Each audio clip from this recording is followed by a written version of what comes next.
Hello, we've been on a plane this week, which itself was news, wasn't it? We hadn't been on a plane for work since February. February, when we went to Jerusalem? No. Ireland. We went with I knew Ireland. there was something after Ireland. That's right. Yes. So we've been on a plane because we went to Scotland to do a very nice interview about the Duchess of Cambridge's amazing project. And actually, when you look at all 100 pictures in that hold still project of hers, they really do capture kind of the challenges of what lockdown was in the UK, don't they? So yeah, the photographic project to capture a snapshot of the nation in lockdown, and I think it really did achieve that. And the nice thing is that actually the images, if you look at all the locations, they also captured a snapshot from right across the country, the UK, which is nice. And also, but not just the happy pictures, the sad pictures, the challenging ones. It was, quite a sort of raw portrait. So that's one of the things we will talk about on this podcast. So welcome, thank you very much for joining us. It's the Royal Rota. We're here every week, as I'm sure you've come to expect us to be. And despite the challenges of lockdown and all the rest of it, there is still plenty of royal news to bring you, which Lizzie will bring you in the Robinsons Royal Rundown.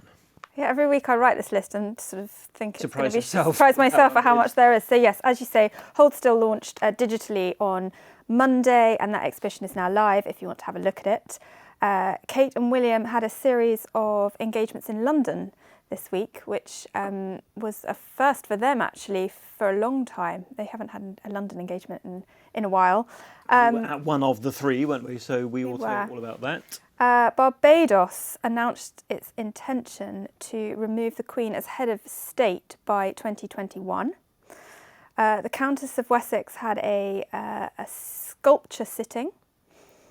Prince Harry had his birthday this week and he turned 36. And as normal, the members of the royal family shared images on social media, and they were for some reason not uncontroversial. Seems a bit too strong, but they were. Yeah, people raised more questions than anything.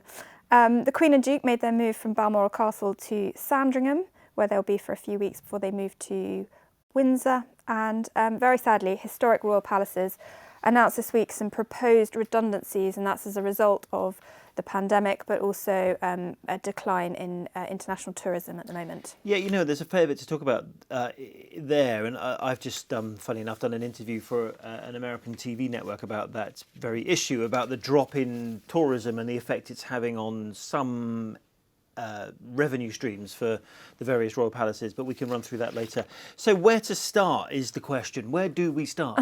I'm not going to answer that because you'll just do something different to what I suggest. How many realms are there? 16. 16 realms. Next year, how many realms might there be? Well, we know Barbados has already announced its intention to remove the Queen as head of state, but Jamaica also has made noises that they too would like to go that way. Well, let's do the rundown. So the reason they're talking about this is because the Queen's representative in Barbados, so the Governor General, in a speech written by the Prime Minister, it's all very complicated this, but basically said this about their intentions to become a republic. The time has come to fully leave our colonial past behind. Barbadians want a Barbadian head of state. So, time to have a Barbadian head of state. Now, a lot of people say she's got a point. Well, there was some, we were just looking back actually over some vox pops that were done in Barbados yesterday, and people on the street seem to feel very in support of this idea. And the Queen has been head of state there since 1966, and next year marks their 55th anniversary of independence. So it seems a sort of, for them, it seems a good time to remove her. And there's a lot to talk about here because we've been to Canada where the Queen's a head of state. We've been to, what's the furthest we've been? Probably New Zealand. Where the Queen's a head of state, and Australia, etc. And you often wonder about what's going to happen with the debates around republicanism and all the rest of it. We even, when we made a documentary out in Australia, we even covered it and we spoke to one of the main protagonists for Australia becoming a republic.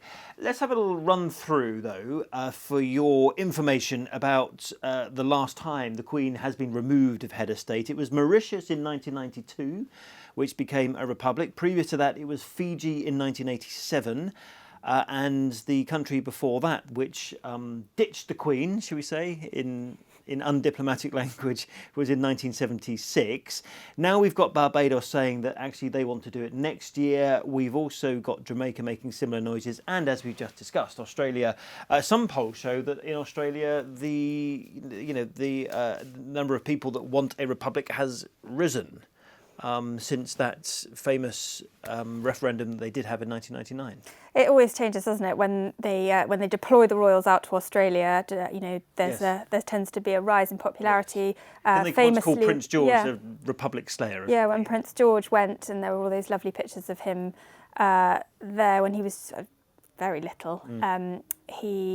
The opinions changed, and the same after Harry and Meghan's tour. But I mean, yes, Barbados got a point. It is finally severing the colonial years. I mean, because obviously, when we talk about the Commonwealth was born out of the ashes of the British Empire. There are now 16 countries which keep the Queen as head of state. Some of those countries, as we've discussed, are very far away.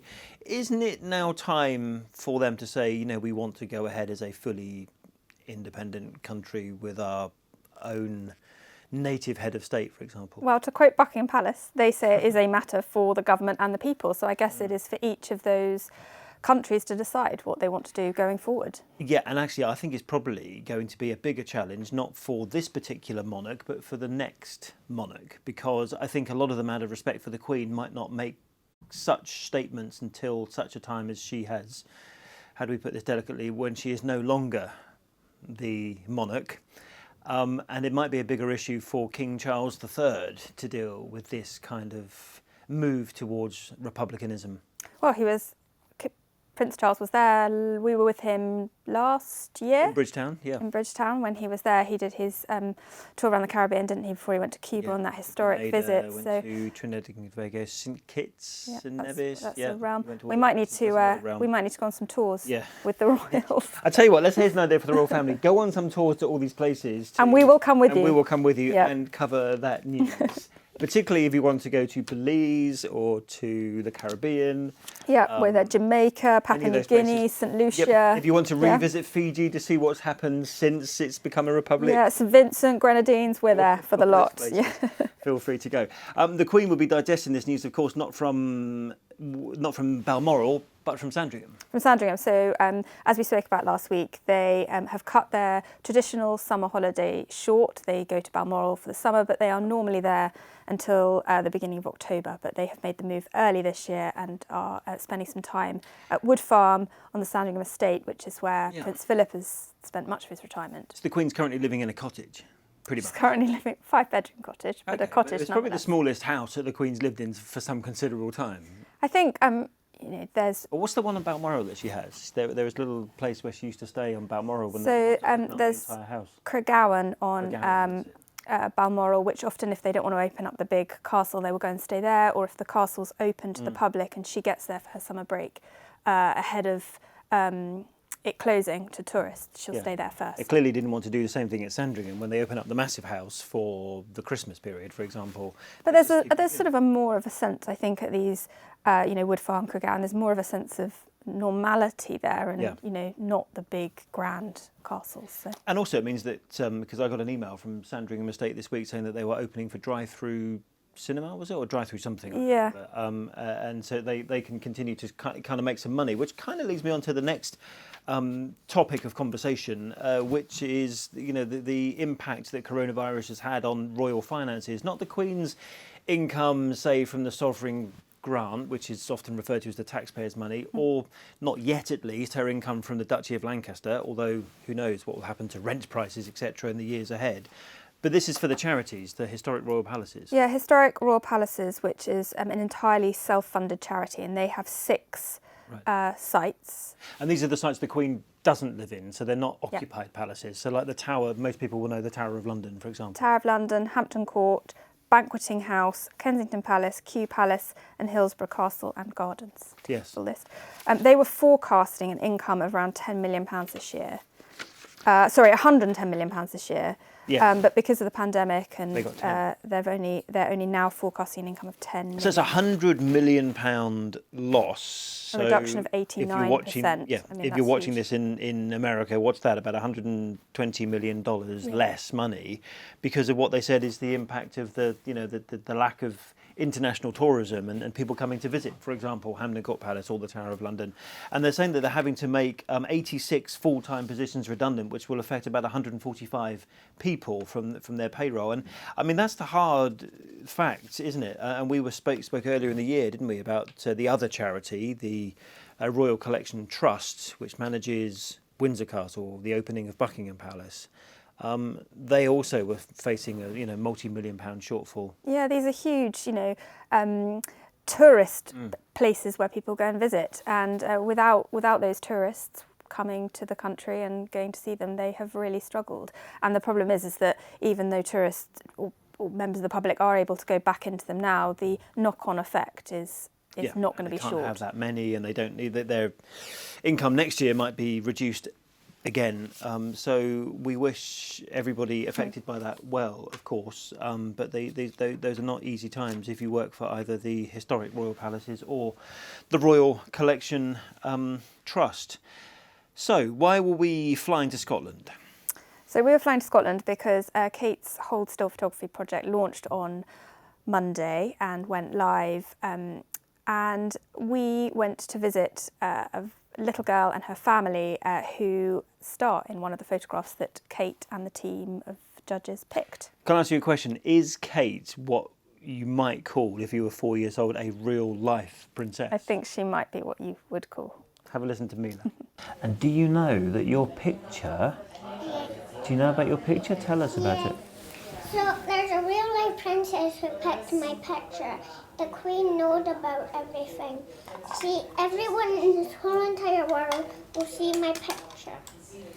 So a real-life princess Yeah, chose your picture, yeah, and the Queen knows about it, yeah, and everyone in the world's going to see it. yeah. So a real-life princess chose her picture, the Queen knows all about it, and the whole world is going to see it. Well, she summed that up pretty well, didn't she? She did. I couldn't have done it better. She was a very special little girl, wasn't she? And we were, coincidentally, ITV News had been filming with her and her family throughout the pandemic. We'd kind of been following their story, and it just so happened that she was also chosen as one of the 100 to make Kate's Hold Still exhibition. A really tough story. So this is the picture. If you're watching on YouTube, you'll see the picture. If you're not watching on YouTube, if you're listening to this in a audio format, then go on to either our website, itv.com/news/royal, and you'll see our story there. But this is the picture of Mila and her dad, Scott Sneddon, who had to move out of the house for 7 weeks because the job that he was doing, he couldn't risk bringing in any viruses into the house because Mila has leukemia. She's still fighting that battle against leukemia, and we wish her every luck in the world in that battle. They said to us she's got 18 months still of treatment still ahead of her. She started her treatment in November 2019, and it lasts sort of 2.5 years. So she's got a way to go. Yeah. But a lot of that period was during lockdown, of course. When they obviously had to shield her and be very careful, which is why Scott had to move out. And I think that photograph of Mila looking through the window at her dad, sort of sums up separated by a pane of glass, the sort of struggles and difficulties that a lot of people had to go through. Yeah. But for them, obviously, particularly difficult. Yeah, and this is what Mila's mum told us about her special little daughter. It's really overwhelming, to be fair, that she's received that letter. Initially, I took the picture on my phone. It was the first day that Scott had moved out, and his first window visit. She is positive, kind-hearted. She's here for a reason. So she's here for a reason, said her mum, Linda. And I think we'll all agree with that, having spent some time with her in their house in Falkirk. They were a really wonderful family, and it was, lovely of them to share their story with us. And but they're one of 100 images to have been Yes, and picked. I was going to say, what about the other 100? I mean, because there were pictures of people. Hope there was like a VE Day picture, wasn't there, of someone hugging their little son when they were dressed up for VE Day. What were some of the other 98 that stand out to you? Oh, there was little Amelia in her nurse's outfit, which was really sweet. Yeah. And she has Down syndrome, and her mum was telling us on social media, thank you so much for using that picture. There were nurses and medics who had been clearly having a very torrid time, having to wear masks all day, doing the treatment. A real spread of pictures from all over the country, weren't there? And we know that Kate shared some of those images with the Queen when she went to visit her at Balmoral, so the Queen has seen some of them, and they shared a selection of those pictures with us that the Queen had seen, and she wrote a message saying that how inspired she was by the photographs, and she said that they captured the resilience of the British people at such a challenging time.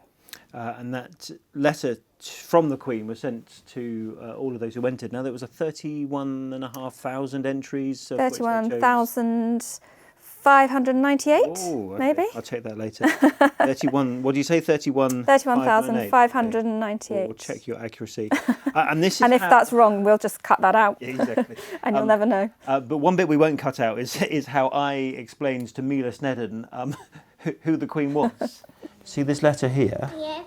And it's from this lady called Elizabeth, and she's the Queen. Yeah. And she says, the Duchess of Cambridge, that's the Princess, Kate, she says, we send our best wishes and congratulations to all of you for your picture.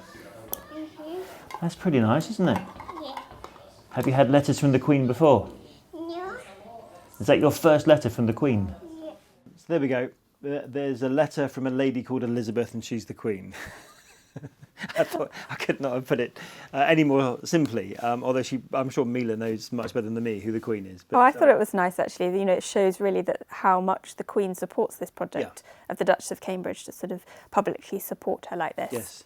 And then we saw the Duchess of Cambridge wearing a mask, as was William. They did 3 events. We did one of them, which was when they visited the East London Mosque in Whitechapel in the east of London. But they'd previously been to a job centre, and they also went and made some bagels. What do you want to talk about first? Bagels?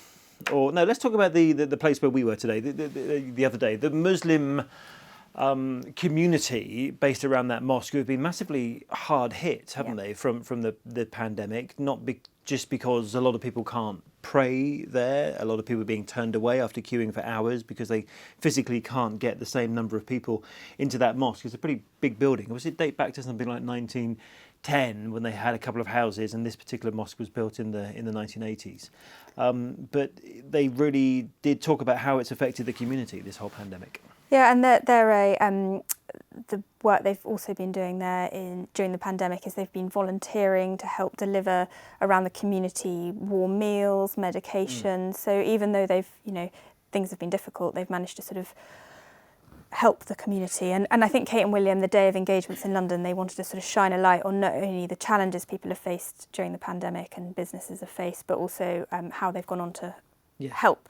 And some of the money for that food project was given to them by the National Emergencies Trust, of which William is patron, isn't it? Yeah. So, and one of the imam at that mosque was telling us just how difficult it's been for some of the community there, particularly because this community is largely Bangladeshi, who we know are some of the one of the ethnicities worst hit by coronavirus, but also the type of job that many of the congregation do, and they were talking about the lack of jobs in the gig economy and how all those things have come together and created a bit of a mental health crisis, which is how it was explained to Prince William. The uncertainty during these times has affected people in every way. It's affected their family life. It's affected their physical health, of course. This is a pandemic that strikes the bodies and has affected their mental health. People are unable to, when people at the height of lockdown, when they were unable to visit one another, visit the sick, comfort the grieving, or pay their bills, or put food on their tables, this took its toll on people's mental health. And His Royal Highness has been a catalyst and a leader in encouraging young people to open up about mental health, and his experience and the fact that it's an impassioned cause of his makes him somebody who it makes sense to to call out to and to ask for support and for help. There must be a concerted effort nationally to deal with mental health struggles, especially amongst the young, who are our future generation. So that was Mohammed Mahmood, who was one of those who met Prince William, and actually said that he's a really big leading figure on mental health, and they want to try and work with him to try and help this particular community. Now, from before the mosque, they went to the job centre, again shining a light on other issues, and the furlough scheme that we have in the UK is coming to an end soon. A lot of people are worried about their jobs. Afterwards, they went and made some bagels. They went and made some bagels, and these were the photographs that really made that day. There's always sort of one engagement that gets picked up as sort of having best photos of the day, and them making bagels at the famous Bagel Bake Brick Lane Bakery. Now, Brick Lane, if you don't know, is a part of London where there are just a million different kind of food outlets. I might exaggerate slightly, maybe it's slightly less than a million, but it's a long street in the east of London, famous, of course, Brick Lane, and one of the establishments on there is this bagel bakery. Yeah, they opened in 1974, and it's a family business, and they normally are open 24 hours a day, but obviously they were hit badly by a reduction in business during the pandemic. But they were helping people in the community. They were delivering meals. One of the first times I went to that bagel place actually was at the end of a night shift many years ago when I used to do night shifts in this very building, and I remember going in there at something like 4 or 5 o'clock in the morning. And actually we had a taste of one of their salt beef bagels. You had the salmon. I had the salmon, yeah. Cream cheese. Would you recommend it? Because I would recommend mine. Definitely, they were very good, yeah. And so Kate and William got stuck in during their visit and helped make some bagels, and Kate was complimented on her bagel making skills. We know she's a dab hand in the kitchen, but she was. Someone said she clearly knows how to bake. Perhaps that is something that she can do with George, Charlotte, and Louis when they go back home, who we now know are living in London because they have had to relocate from Norfolk because the kids are back at school. Yeah. Some people saying how, and this is a very local London issue, how the closure of Hammersmith Bridge is affecting their school run, which anyone who lives in that part of London will know all about the closure of Hammersmith Bridge and the lack of transportation capacity across the River Thames at the moment. But it's a very local issue, but it's a very annoying one. We could do a whole podcast on that ourselves. Tell you what though, if you're going to sit that long in traffic, you might as well sit very still for it, and someone could do your sculpture while you were there. Is that a segue? Well, I don't know. I was about to tell you how those bagels were made and what made them special. I was going to talk about sculptures and Sophie Wessex. Well, I thought we'd talk about bagels for a bit longer. They're boiled for 3 minutes before being baked for 20 minutes at around 550 degrees Fahrenheit. For 3 minutes, apparently. Boiled in water? Oh, I guess I know nothing about making bagels, so... Boiled apparently that's what makes them so special, yeah. Okay, well. There you are. Get yourself down to Brick Lane if you want There's to. There's a random fact for you. But yes, it's a very famous bakery. And right. How long do you think you would have to sit still for a sculpture?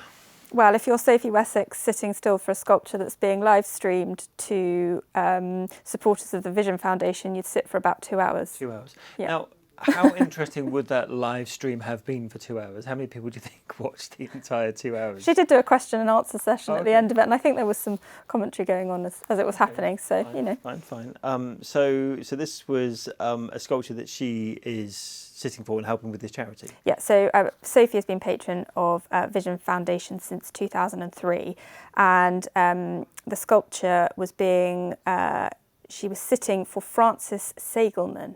Now, Francis Sagelman is a very famous sculptor, and she did the Princess Anne one for the documentary. Oh, and Princess Anne was talking about her. She's also done various members of the royal family, but that was who was doing Princess Anne's sculpture when in the ITV documentary. Get them all together, shouldn't we? How many has she done now? If she's done Princess Anne, she's probably done the Queen at some point.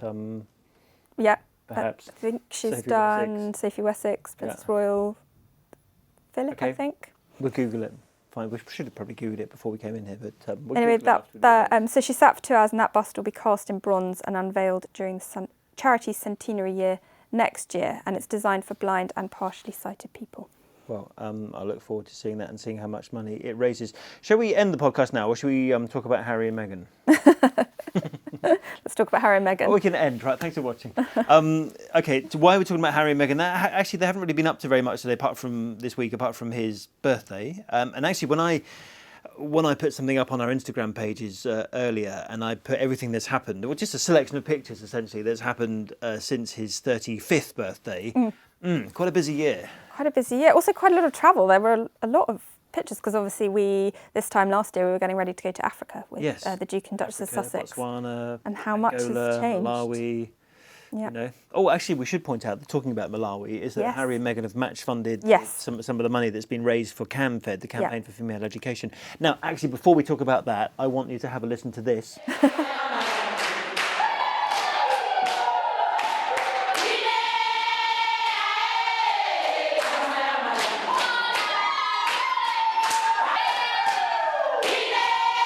So that was the school that we were at in Malawi, singing just before or just after Harry arrived. I forget which, but it was absolutely phenomenal, that singing.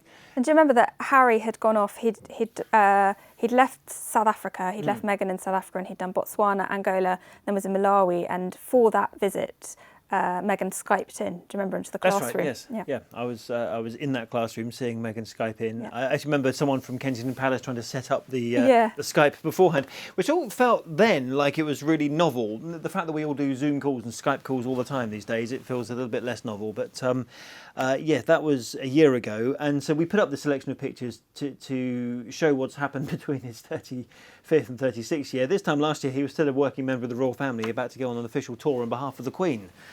How times have changed. How times have changed. But as you say, they've matched a donation made by the Sussex squad to CAMFED. $130,000. $130,000 that they've made between Meghan and Harry's birthdays. Yeah. So Meghan's August the 4th, and we've just had Harry's. So it's an amazing amount of money, and they have matched it. So that's a lovely piece of news. Yeah. And then a great charity as well, and what they do for female education in many, many countries. Yeah. And in order to mark his birthday, which is quite normal with the palaces, they released some pictures. Yeah, the social media pages all celebrated Prince Harry's birthday. So Kensington Royal, Clarence House, and the royal family all marked the day with pictures. And okay, let's do that one at a time. So here it is Buckingham Palace's picture. Yeah, that was taken so here it is again. You've got to be watching on YouTube if you're going to see this, but otherwise just go onto their social media pages. And that was taken at Buckingham Palace reception in 2017. Yes. With Prince Harry and the Queen, just the two of them. Right, here is Clarence House's. That was taken in 2014 at the Invictus Games event. Here is Kensington Palace's. Also taken in 2017, and it was William, Harry and Kate doing a race for Heads Together. Right. All fine and non-controversial. So, you think? You'd think. So there was the photograph Kensington Palace put up was the one that sort of sparked a lot of debate as to... The one on the racetrack. The one on the racetrack. Where is Meghan? Well, it's Harry's... She wasn't on the scene then, and it was Harry's birthday. It was Harry's birthday. Right. But I suppose, the Clarence House image and the royal family image was just the Queen and Harry and Charles and Harry. So should it have been just William and Harry? Did having Kate there kind of pose more questions? Yeah, but if you were to crop Kate out of that picture... that would have been odd too. So. And KP said that the Times did a story on this, and Kensington Palace said to the Times that, people are reading too much into this and it's just a nice photo. Just a nice photo. And at the end of the day, I mean, when people have birthdays, it is quite rare for their partner, wife, spouse to be in the picture. Yeah. Isn't it? It's normally the person posting, for example, Prince Charles with William. Or, I remember those Father's Day pictures they put up, or, the Queen with Harry. I suppose there was the other question that came up around these photographs is how long ago they were taken, 2014 and 2017. Right. So no one chose a picture of Prince Harry in 2019. They could have taken him when he was at, Canada House, for example, Yeah, but, this is all very much before the split, before any of the issues were reported. Harry looks really happy and carefree in all these pictures. So there was sort of a lot of debate about, why were they putting up pictures that were taken so long ago. So. Okay, so it was either an oversight, or someone was doing it on purpose, or everyone else is reading too much into it. Yeah. I wouldn't even hazard a guess of which one of those is true. Yeah, I mean, you know, I think... Okay, I remember when it's your birthday and I put up a picture of you on our Instagram feed, I'll make sure that your family aren't in it. So Just me? Yeah, You're just fine. you. Okay, and good. from like several years ago when you looked much happier. So anyway, those are just some of the debates around the photographs that have been posted. Right, but, okay, there we go. We there nearly we go. got through a whole episode of the podcast without mentioning Harry and Meghan, so yeah, nearly, but not quite. We'll stop apologising for it. Right, I don't know of anything happening next week, do you? Princess Beatrice's wedding dress goes on okay. display next week, which is There we go. We've got good news something for we can the talk about. Royal Collection Trust, Okay, so as we were well, saying. actually, you've done full circuit here. Oh, so yeah. we started off by talking about the Royal Collection Trust, or did we? I don't know. And then maybe it was the second item, and we're finishing by talking about that actually it goes on display next week. So if you want to spend some money and you want a day out in Windsor and you want to contribute to this charity, which is having a very tough time, then go and pay some money and you can see, among other things, at Windsor Castle, because there's plenty to see at Windsor Castle. Yeah. You can also see Princess Beatrice's wedding dress, which was previously worn by The Queen. First worn in 1961 in Rome, in Rome. then at a film premiere for Lawrence of Arabia, and then at the States opening of 1962 Parliament. in 1966. Okay, we're in danger of rerunning last week's podcast. We are. At a particular point. You might think you've got stuck on the wrong one. And actually, one of the reasons why we can't tell you about things that are coming up, even when we do know about them, is because of the continuing issue with coronavirus, and the royals always attract a crowd no matter where they go. So if they were to pre-announce any kind of visits, then they are just worried about the number of crowds and therefore the social distancing implication. Yeah, actually, people had obviously realised that Kate and William were in the bakery in Brick Lane this week because a little crowd did gather outside. But that's the nature of them. They're very popular and pre-announced it. People would have flocked. People, so in there. for the foreseeable, I can't see us being allowed to sort of talk about anything in advance. And interestingly, this is very sort of inside baseball, but we weren't allowed to tell you... Inside baseball? Yes. Yeah, not heard that expression. Inside the tent, I've heard, but inside baseball... It's an inside baseball / inside the tent, is that we weren't even allowed to tell you about William and Kate's 3 visits until the 3rd visit had concluded. So even when we were taking pictures of them at the mosque, we couldn't tell you about it, and it's all because of coronavirus and how it's changed everything, including travelling. Changed everything, yeah. So anyway, if anyone from the royal household is watching, if you want a trip to one of the Queen's 16 realms other than the United Kingdom, we're very keen to come with you. We will more than happily come with you on that particular one, as long as we offset any carbon footprint that we might cause en route. Of course. Thank you for watching. It's always a pleasure to have you with us, and thank you for listening. If you are listening on Spotify or any other podcast platform, just search ITV Royal Rota. Continuing to follow our social media pages. On Twitter, I'm Chris ITV. She is at Lizzie ITV. And on Instagram, the best one to follow is our Royals pages. Which I thought you were about to give your own then. Royals. Don't follow mine, because I'll just put pictures of my latest travelling issues, and it's definitely not worth that. See you next week.